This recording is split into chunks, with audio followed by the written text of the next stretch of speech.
Good evening, everyone, and thank you for joining us for tonight's discussion. To begin with, the New York Times referred to the book by saying it is a haunting reminder of what the Syrian revolution ultimately is about. Amid our obsession with ISIS, these tales are worth remembering. And the Wall Street Journal wrote, "It is refreshing to hear from a correspondent who participated in, rather than merely observed, one of the most fundamental aspects of life in the Middle East, religious practice." Well, these are a few of the many praises the book under discussion tonight, Vanishing, received.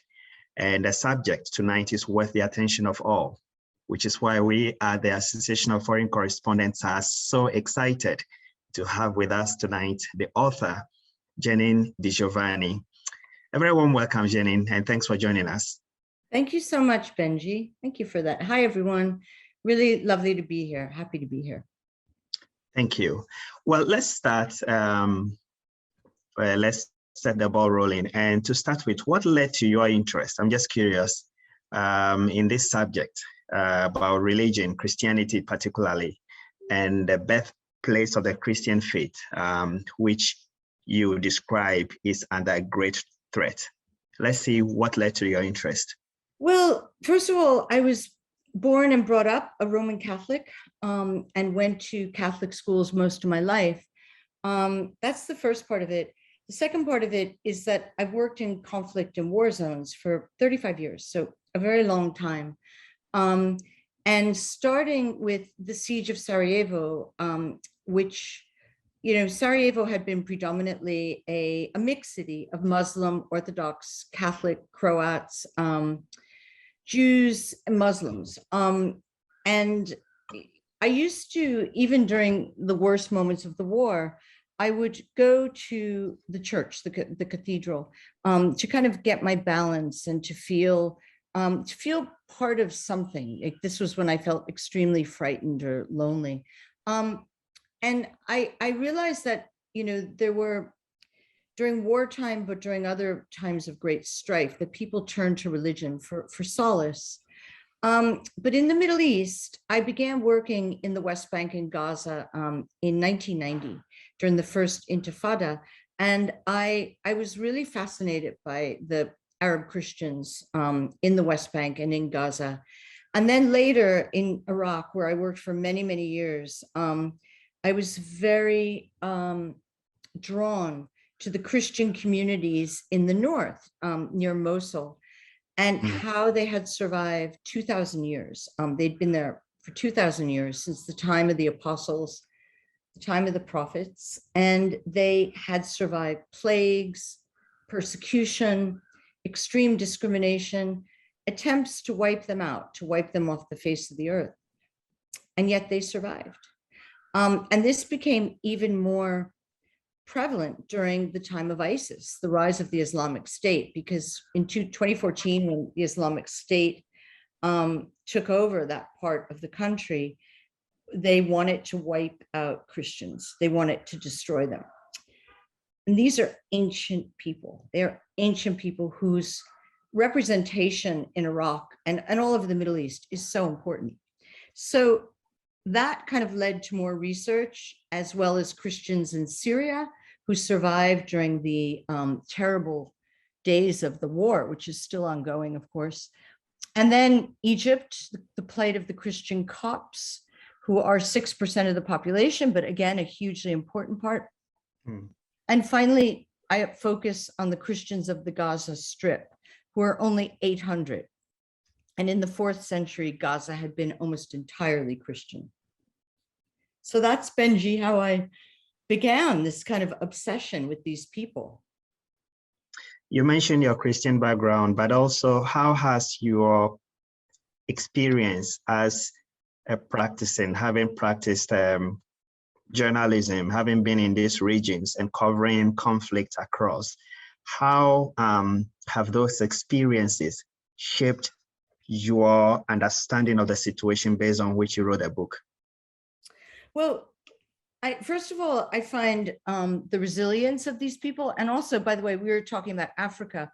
earlier, where I lived for a big portion of my adult life, like 15 years really in Africa and working there. And I love Africa very much. And I remember working in Nigeria at the beginning of Boko Haram, and how in northern Nigeria, people, their churches were being burned down. They were being killed, they were being persecuted, and yet their belief was so strong. The way that they held on to their faith was just so extraordinarily inspiring to me. So my own faith, while I would say I'm not an evangelical in any way, and I kind of practice my own sort of faith, I don't believe in many things that the Vatican believes in, but I do believe in God, and I do believe in justice, and I do believe in love. And ultimately, most of the Christians in the Middle East who I interviewed for this book, when I spoke to them at length about what it was that kept them going, they always talked about love. And so I think my own faith was very important in writing this, because I understood, even though they were so different from me and culturally we were very far apart, we were connected on a very profound level, which was by our faith. And I also wrote it, actually sat down to write it. The research took many years, but when I actually sat down at my computer with all my notebooks and tried to put it all together, it was COVID. It was the beginning of COVID. And I don't know if you can, well, of course you do remember the very beginning, how terrifying. 2020. It was so scary. All we heard, I was in New York, but then I actually went to France, where my son's father is and where my family is. And we went to a very, very remote village in the Alps where there was only about 14 people living. And that's where I wrote my book. So I wrote it in this atmosphere of great fear and uncertainty, but also the house I was living in belonged to my ex-husband's family for 400 years. And they are very, very devout Catholics.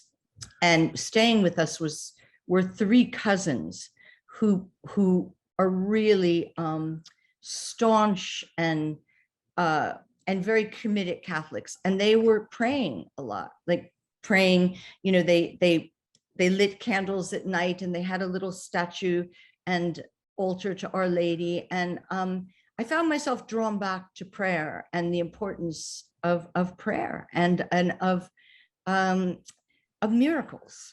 And this was very much a part of my childhood, of course. So it was a very interesting way to write this book, because it really started out as a journalistic book and as a research book and as an academic book about the question of why are these people, these ancient communities, disappearing from the face of the earth. And my quest was to document them like an anthropologist, so that they would never be forgotten, and their stories would remain long after they might be driven from this earth. But then it turned into a very personal thing as well about my own faith. So it was interesting. You mentioned Nigeria, and then you remind me, as I was reading the book, the ongoing conflict in Ethiopia, for example, comes into mind, where for centuries, Orthodox Christianity built up in the region where the conflict is currently ongoing.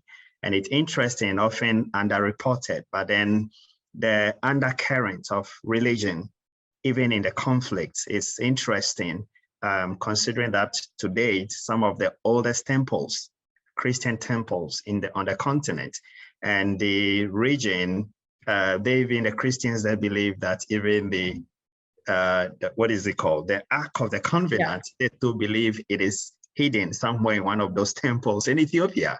So obviously it was one thing that just struck my mind. Yeah, I mean, absolutely. And even I remember being in Israel in the very early 90s when many of the Ethiopian Jews were brought to Israel. And it was a very political thing because many of them, actually, I don't think were Jewish at all. I think they just wanted to get out of Ethiopia and go to Israel. And the Jewish Agency, of course, wanted to flood Israel with more people to bring the demographic up to, so that they, for their own political purposes. And it was really interesting, again, like these Ethiopian Jews, and some of them later converted and actually did follow the faith. Their ancient roots. And when they would explain to me, you know, we go way back to the time of King Solomon. And so it was really interesting. But so this is a big part of the book. A lot of the book is about ancient people, and ancient people who are endangered, and how and why we have a responsibility to protect them.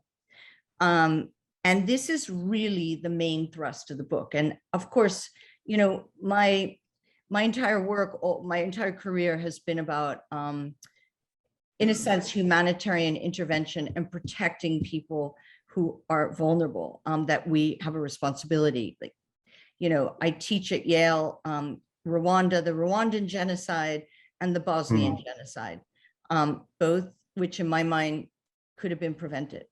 And it wouldn't have been difficult to have stopped the slaughter. Rwanda, 1 million people died, 1 million people in 3 months. And Bosnia, well, 250,000 people died in the war, but 8,000 men and boys died in Srebrenica. And so I was very much influenced by my early experience as a reporter, reporting those terrible events. And that's why it's so urgent for me that these Christian people need to be protected. Right. Interesting. Thanks. And well, once again, thanks to all those who have joined us. This is our book review. And tonight we are privileged to have with us Janine di Giovanni, and the book is The Vanishing, Faith, Loss, and the Twilight of Christianity in the Land of the Prophets. And tell me about the title. It is captivating, seriously. And especially because today when we talk about the Middle East, what comes to mind is Islam.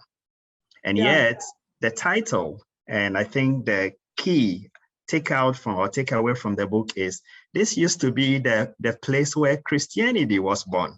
So tell me about the title and the connection with the religion of Christianity and the birth in the Middle East. Well, you know, if you read the Bible, there was the Holy Land.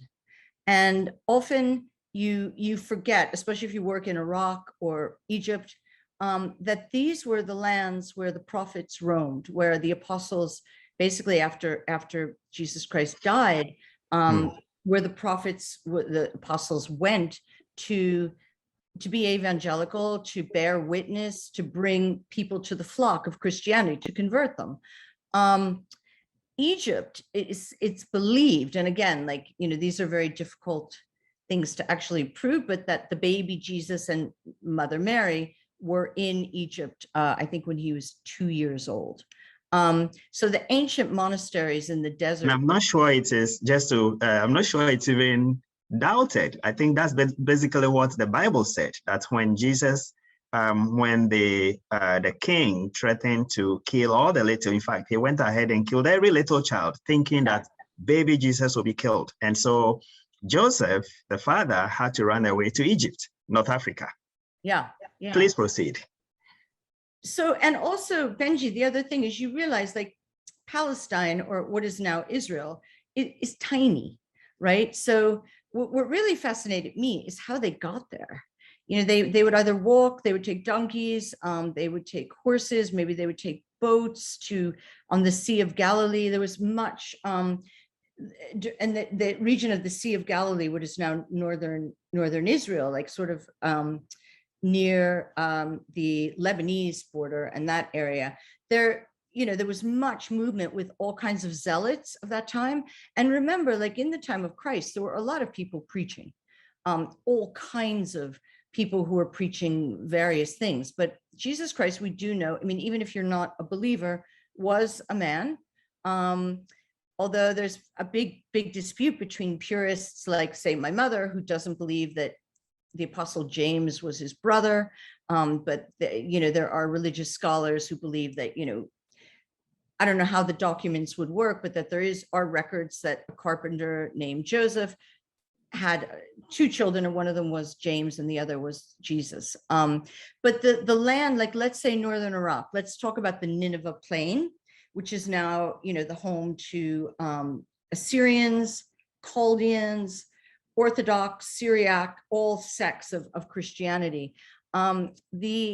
It's what really fascinates me is that many of them still speak Aramaic, which was the language of Christ. And that is what the Ethiopians as well speak. So it really hits you how ancient these people are. Their descendants stretch back to St. Thomas or Jonah or any of the prophets that roamed this part of the world.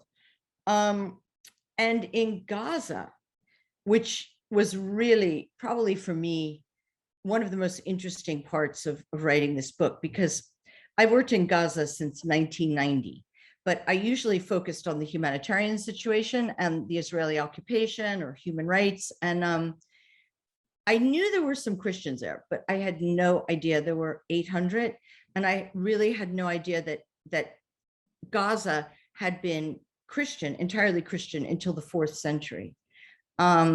So it really, it was fascinating then to go back and to meet these people who are now in a terrible position, because Gaza, of course, is brutalized by the Israeli occupation and closure of the borders, the siege, essentially, which has been going on since 2007. So the last bombing raid in May, crippled them even further. So these people can't go, for instance, to Bethlehem, which is in the West Bank, for Christmas or for Easter to meet their family because of the closures.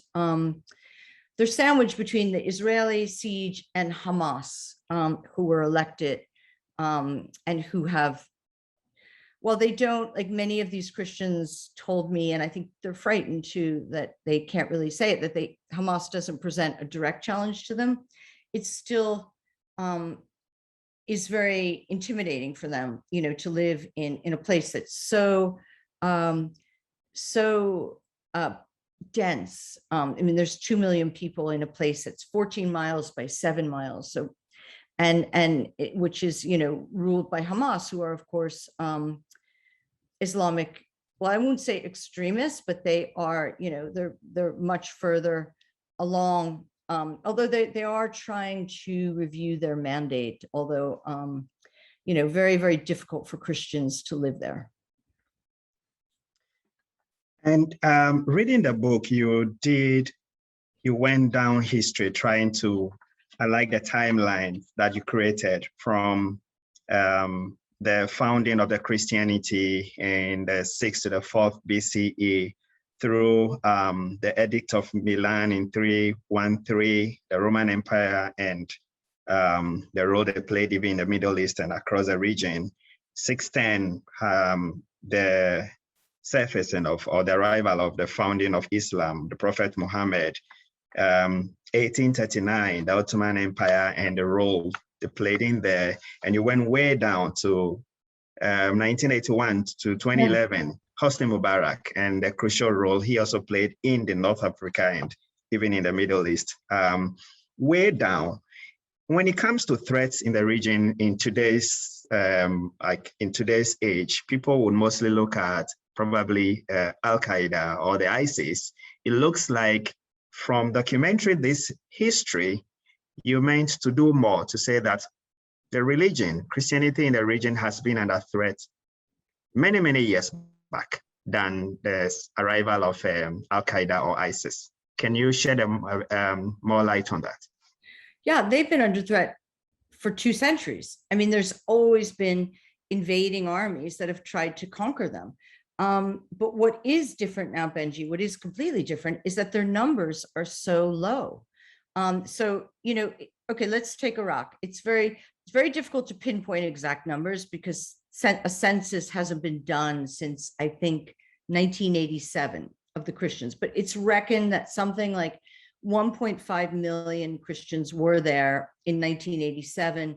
And now I get numbers like people say there's only 500,000 left, but that's very high. Someone said to me yesterday, 100,000. So where are they going? Well, of course, ISIS, the reign of ISIS between 2014 and 2016 killed many people. More importantly, it destroyed their farms, their livelihood. So they're Christians who were farmers who had great farmlands in the Nineveh plain, which had been a breadbasket. Basically, they're facing climate change, droughts. ISIS destroyed a lot of their irrigation systems, so that their villages were destroyed, their churches were burnt. They trampled on the crucifixes, they destroyed their art, they took some of the women and brought them to Raqqa, which was the ISIS capital.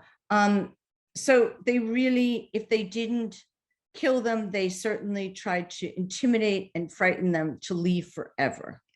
So migration is a real threat for them, and really kind of adds to the dynamic of them shrinking. So there's climate change, there is radical groups, and aside from, you asked, you said ISIS and Al-Qaeda, but also there are Iranian-backed militias, which are really frightening to them. There's Turkish-backed militias in northeast Syria.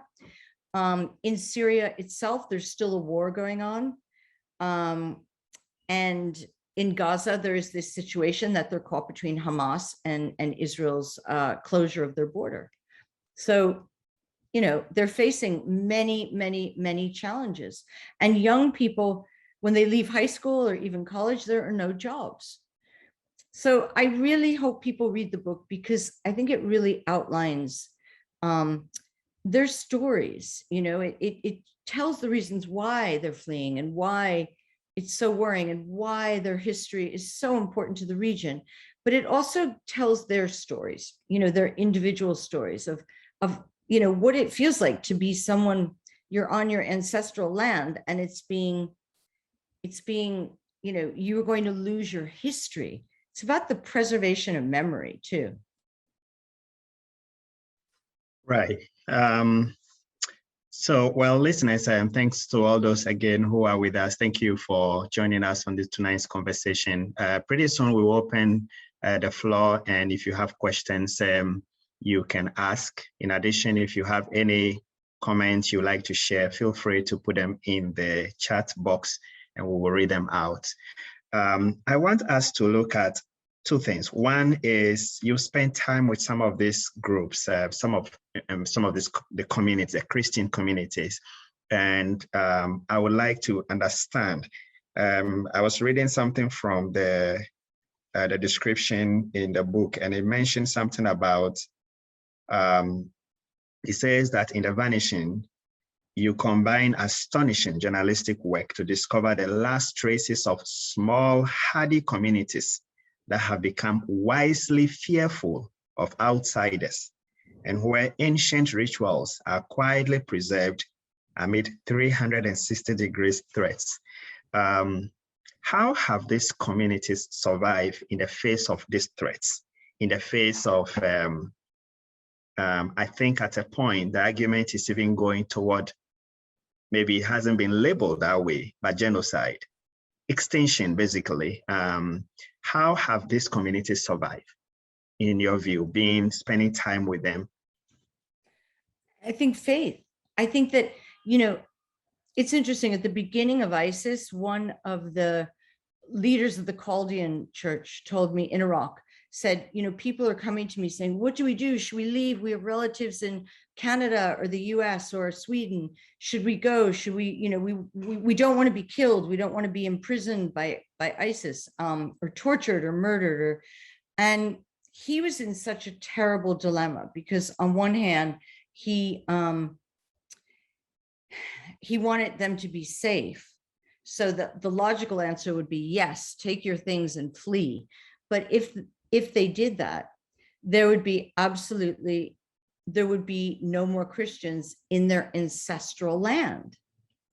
So it would be like if I'm trying to think of the tribe in Ghana that Kofi Annan was the biggest, the Ashanti tribe. Ashanti tribe. Mm-hmm. If they were suddenly told, you you have to leave immediately, but this is their land from thousands of years. And so it was a terrible, terrible dilemma. What kept the ones going? I mean, and literally when ISIS came in June 10th, I think it was, they stayed in their villages until the very last moment. And when they got messages, like many of them got phone calls from relatives saying, you have to leave now. And they grabbed, middle of the night, what do you take with you? You take your passport, or in their case, their papers. Some people remembered to bring their children's school records, which I think is really incredible. Like, because they, thought, okay, and they took their pets, they got in their cars and they drove, and the roads were clogged with vehicles of people trying to flee. Some people were on foot. They went to Kurdistan, to Erbil, and some of them slept outside under the statue of Our Lady, which is in the middle of a suburb called Ain Kawa. And they stayed there for months. And then eventually some of them were shifted to camps for internally displaced people. Some of them are there. Some of them have eventually gone back to their villages and are trying to rebuild them, but are afraid of the Turkish and the Iranian-backed militias, as well as, airstrikes. And so it's very hard decision to make whether you leave your land to protect your people or you stay there and risk, as you called it, extermination.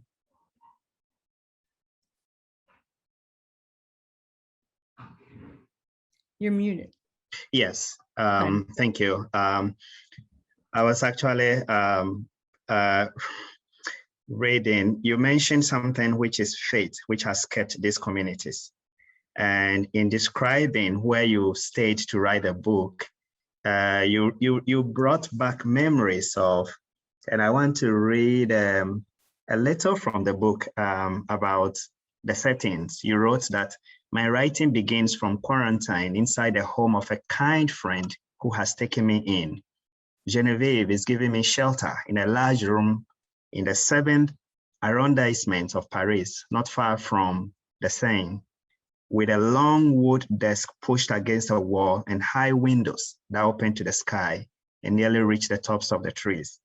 In happier times, she has told me, a man who worked in a theater made a long white curtains that look as though they open onto a stage. And then you wrote, from my stage, my room, I see a beautiful courtyard in the middle of the 18th century building, a large hotel particulier where a single family, very wealthy, once lived in a great luxury. Most of the residents of this apartment complex have fled Paris, retreating to their country homes, to friends, to anywhere they believe to be safer. And in fact, you went on and you would draw inspiration from how, like, the religion and the practice of religion or the Christian faith has kept a family and a community. And you mentioned faith, how it sustained these communities. You related to COVID also, which was the backstage, the period when the book started. And I was in New York City. I remember one of the days I took the train from Brooklyn down to Manhattan. And normally the train, you will not get a seat. And that day, the whole car of the train where I sat was totally empty. The eerie nature of COVID brought a lot of memory. And suddenly you'll see people who had never been to church praying. And so you mentioned the role of faith and how it's kept people. Can you explain that further to me, and how faith has kept these people? I think you are muted now. Yeah, I got it. Okay. My father used to say to me when I first went to work as a foreign correspondent and reporting war, he used to say there are no atheists in the foxhole. So meaning, when you're really faced with your own mortality, if you're a lapsed Catholic, you find your faith again. I think you described very well that scary, eerie feeling of the beginning of COVID. I mean, I remember I lived in Manhattan in front of Lenox Hill Hospital, and all night long, it was just the sound of of the ambulances going back and forth, and the refrigerator trucks of the morgues. And so I fled to France, and it is exactly what you described. The city emptied out like it was wartime. We had no idea what was in front of us, all of Right. us, every single one of us. On March 13th, 2020, we entered an unknown world of war, but it was a war. The enemy was not in front of us, or wasn't Al-Qaeda or the Taliban or Osama bin Laden. The enemy was some unknown thing traveling around the universe, killing people. And we had no idea. Do you remember? We had no idea how to live. We were, I mean, I don't know about you, but like I was wearing rubber gloves and, I barely went out, and then I went to live in this village. And even then, we had no idea if half the planet was going to die, our worst fears. So in times like that, I think it's human nature to grasp and to try to find deep within yourself your belief system. Now, not everyone was brought up with faith. There are plenty of people who just don't have a God, not Allah, not Yehweh, not Buddha, not Jesus Christ. They just don't have it, and they don't believe. And I totally respect that.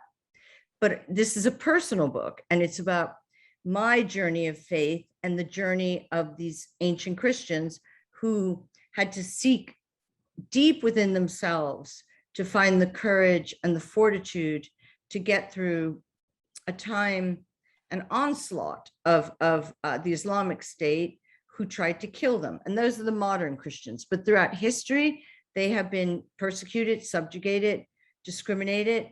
In Egypt now, if you want to build a church, you can't, there's laws against it. You can't run for certain political offices or military. So it's a book about survival. It's a book about survival. It's a book about resilience. And that's really the themes of it. So again, I hope people read it so that they get inspiration about challenges and how to overcome their own extremely difficult challenges and obstacles.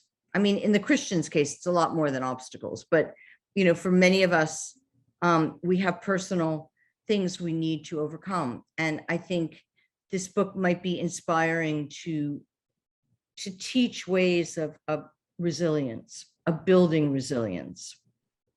And we are sharing the link to the book in the chat, so you can all take a look, and please go on Amazon and order yours today. Our guest today is Janine di Giovanni, and the book we are reviewing tonight is titled The Vanishing: Faith, Loss, and the Twilight of Christianity in the Land of the Prophets. I see some of your questions coming in. I'll read them very shortly. And again, after this next question, we're going to open the floor, and then you can turn on your video and ask your question to Janine. Janine, I'm going to read another passage from your time in Palestine and the description you gave about the Christian community in Palestine. You said, we passed, I think I'm on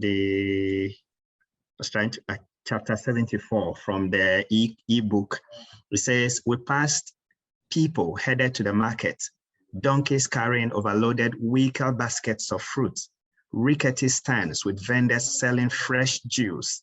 Elham recounted stories of life in her tiny community. It is difficult for all Christians in Palestine, she said, but Gaza is well. Gaza is impossible, but we stay. It is my home. And then you went down and you mentioned that Palestinian Christians date back to the original followers of Christ.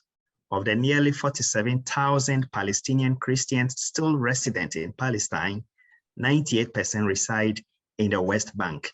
And I remember you traced when we talk about the founder of the Christian faith, Jesus Christ, he was born over 2,000 years ago in what was called Bethlehem.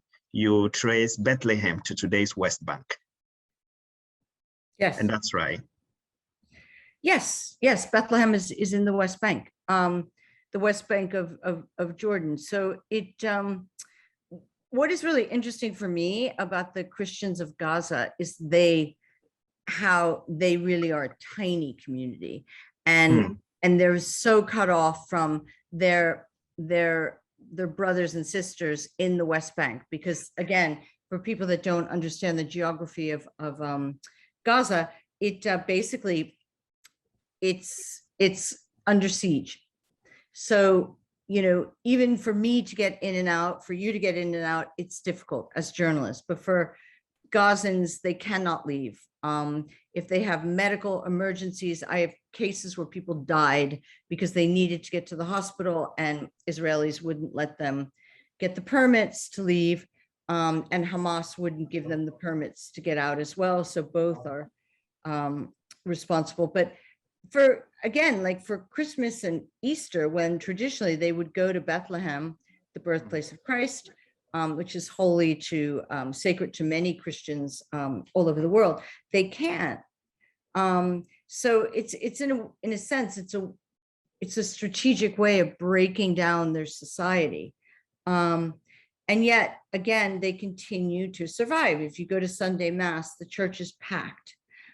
People are there singing, and they're praying for each other. They're praying for the global community of Christians. They're refusing to wither away, but the numbers are dwindling. And this is why I think it's very important that we protect them by many different ways, but largely by solidarity, so that they feel that they are not alone.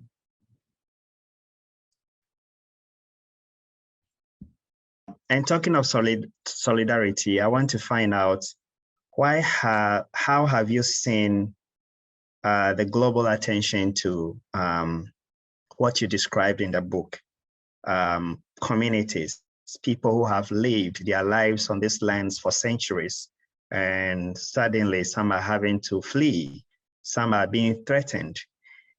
In your view, is there global attention on this aspect of what we consider the conflict, let's say in parts of the Middle East, for example? Could you repeat that? Like what you're trying to say? Is there? Yes, yes. My question is about attention, global attention on what is going on.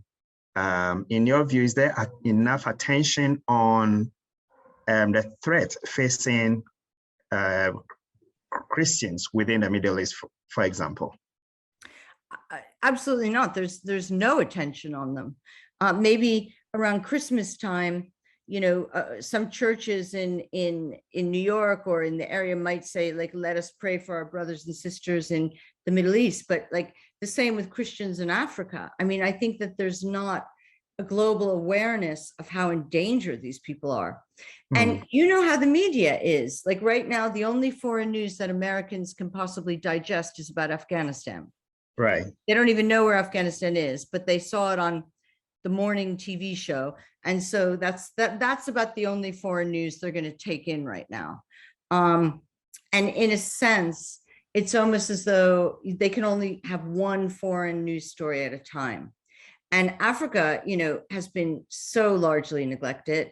I campaigned for many, many years to try to get stories from Africa into newspapers and into the public awareness, especially after the Rwandan genocide and the war in Somalia and Sierra Leone and Liberia and Zimbabwe and other countries, and Congo gets horribly, horribly ignored.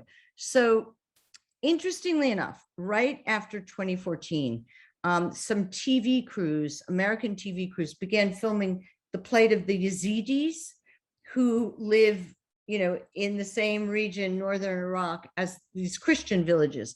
They're not Christians. They are not Christians, but they are a minority. And in a sense, this book is about protecting minorities in countries and how important it is, whether it's a Jewish population in Iran or the Copts in Egypt, or the Chaldean and Assyrians in Iraq, or the Greek Orthodox Christians in Gaza. These are ancient people whose rights must be enshrined and who must be protected. Exactly, absolutely. I want to read a comment from and a question from Iftikhar Malik. And he writes, historians wonder how come in the West, North America, Europe, and Australia, indigenous communities disappeared to a great extent, yet their counterparts in Asia and Africa did survive, though now, as you say, challenges are acute. Is it that modernity in most of its manifestation is inherently inimical to traditional communities? Wow, it's a really interesting question. It's something I've never thought of. So basically saying, how come in the West, in America, I can't speak for Australia, that indigenous communities disappeared? Well, I would say in US, certainly, the colonization, attempted to and did try to exterminate the Native American population. And it was a genocide. I mean, it's shocking how I grew up in America, and the way in the 1970s we studied the American Indian Wars, that's what they were called then, and how one-sided they were. And I saw an ad in the New York Times a couple of days ago for First Nation people. Basically, I don't know if you saw it, but it was just saying, we don't wear feathers, we don't, we are, and this is our land. And I think it's absolutely appalling, horrible, sad beyond belief what happened here. And if there is not some kind of repatriation, not repatriation, but remuneration, for people that lost their lands, these proud and ancient people, their tribes, their cultures.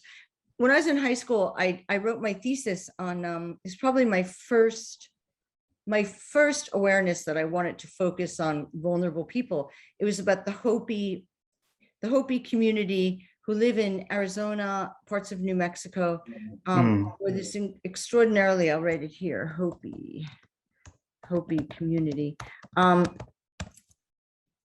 of mystical people, extraordinarily powerful in their time, who were, of course, completely subjugated. And now these people live on reservations, and their land, their resources has been utterly stolen from them. So I'm sorry, I don't have a better answer for you, other than I think the vast powers and riches of the colonialist countries like Spain, England, France, came to America in the 1500s, raped it of its resources, which belonged to these people, conquered them brutally, because of course they had gunpowder and weapons and things that the Native Americans did not, and subjugated them, put them on reservations, humiliated them, and destroyed their numbers, so that dwindling communities, these are really, really vulnerable communities. So yes, it's a good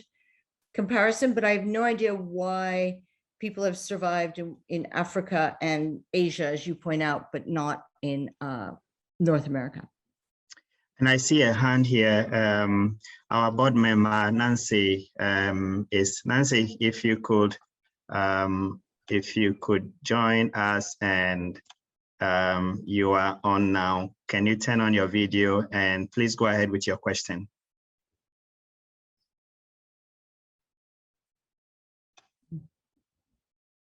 Nancy, if you can hear me, kindly unmute. Maybe she doesn't want to turn on her video. Well, yes, then. Yes, we can. Nancy, could you try again and bring your question? Yes, the floor is open now. Please feel free to ask your question. First of all, congratulations, and thank you, Benji, for leading this conversation. Thank you. And can go on for far more time than any of you have available. So I want to congratulate you on the relevance of the book today. But I also want to ask you, the book is basically survival and resilience. It's geopolitical, it's personal. What kind of prognosis, though, do you see in the future? What events could possibly alter or influence changes coming about? Wow, Nancy, it's a really good question. Well, first, I think on the worst case scenario, we see a resurgence of ISIS or of ISIS-like groups, which is entirely probable. We've seen a return. We saw the victory of the Taliban. So the victory of the Taliban has emboldened radical extremist groups throughout the region, throughout the world, actually. And I think if we see another kind of ISIS-like group who want to wipe out these small communities, who are intent on exterminating them, as Benji puts it, then they will. And that will be another blow to them, because it's now been 2016, it's been 5 years since ISIS rolled, well, 5 years since the fall of ISIS, although as we know, ISIS has never really fallen. They just retreated, they're regrouping, they're rebranding, they're still there. They're still very much out there. That's the worst case. Now, if you're talking about what could happen to help these people, well, I think there's many things. For instance, I think the Pope's visit last spring, at the height of COVID, he went to Iraq and said a mass. I think this was extraordinary on so many levels, but most of all because it was solidarity. So it was saying to them, you are not alone. You are not alone. You are part of a global community, and we are watching. We're there on our watch. It won't happen again, what happened to you before. That's important. I think action on climate change, which of course affects the entire globe, but Iraq is one of the 5th worst countries according to the UN, and livelihood of these people is really endangered. So farming, fishing, people who fish or earn their livelihood from the rivers, the droughts, the extreme weather is really been hard on the farmlands and also equally on their industries. So I think climate change, I think we have to support them by education. Education is always, at the forefront of combating any type of extremism or of just giving people a level playing field. So, educating the young, making sure that when they get out, there are jobs for them, industries. So supporting small businesses, helping them to build this up, empowering them, like really empowering. We always use this word empower, but we really need to empower them. Finally, because we're running out of time, I see, we need to make sure that policy is implemented there. So US policy in particular, that we remain engaged in Northeast Syria, where many of the Christians are, and that we try to always have a kind of, we're listening to what they're saying and we have an ongoing dialogue.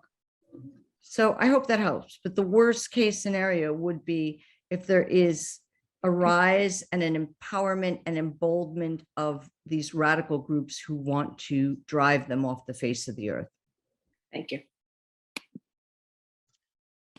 Thank you, Nancy, for that question. I hope you don't have any follow-up, right?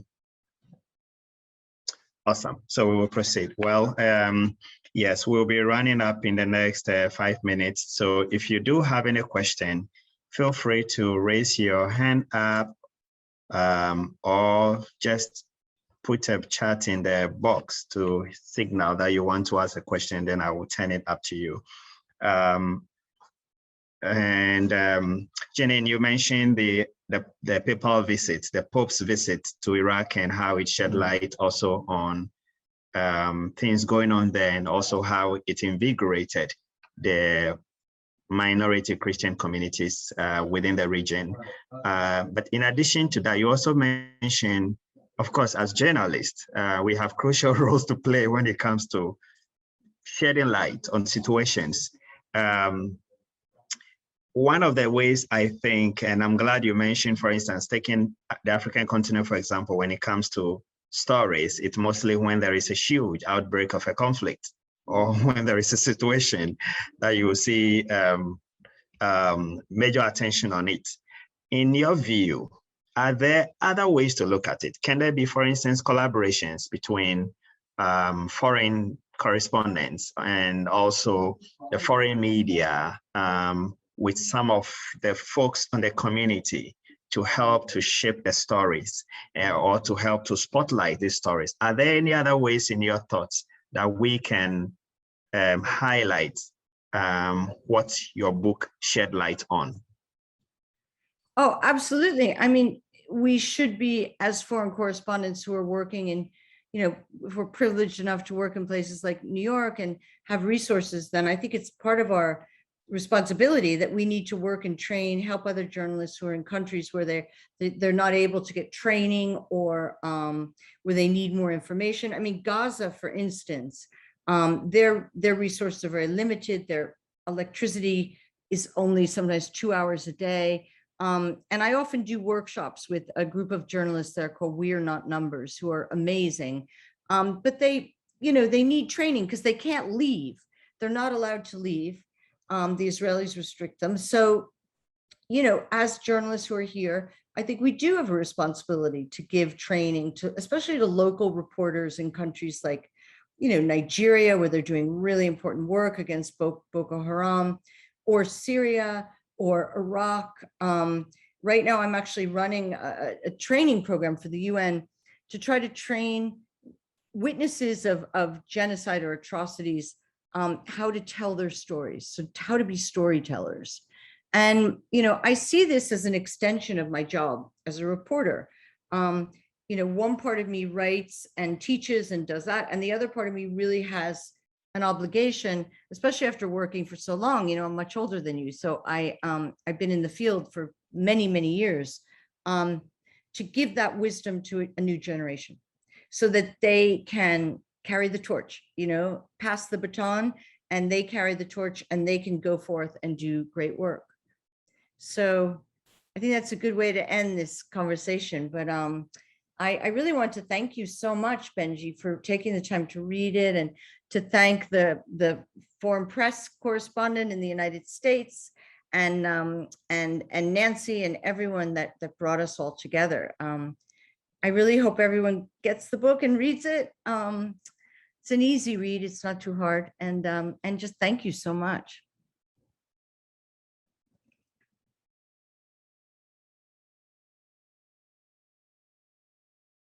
Yes, indeed, as Nancy said, yes, as Nancy said rightly, this is a whole conversation that can go on for long. In fact, reading it from looking at cases, tracing the history from Syria through Egypt, Iraq, the Palestine.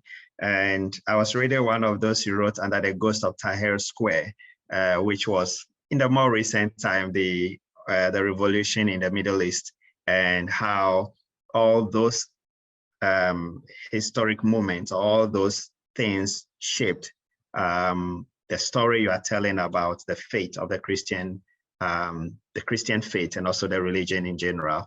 I think it's a really great opportunity to have you tonight to have all these discussions. And please, if you haven't read it yet, the book is titled The Vanishing, Faith, Loss, and the Twilight of Christianity in the Land of the Prophets. And I like in the land of the prophets. So yeah, and it's basically sums up what we've been discussing so far. And we're so much grateful to have Janine to have this discussion with. So Janine, thanks again. And thanks to everyone who joined us.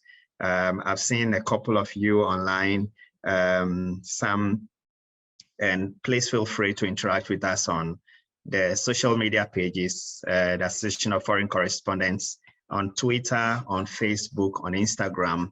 The conversation will go on, and pretty soon you will find a link as well on our YouTube page. Please go back and read and listen, and also do share. Until we come your way again, we wish you a very good evening.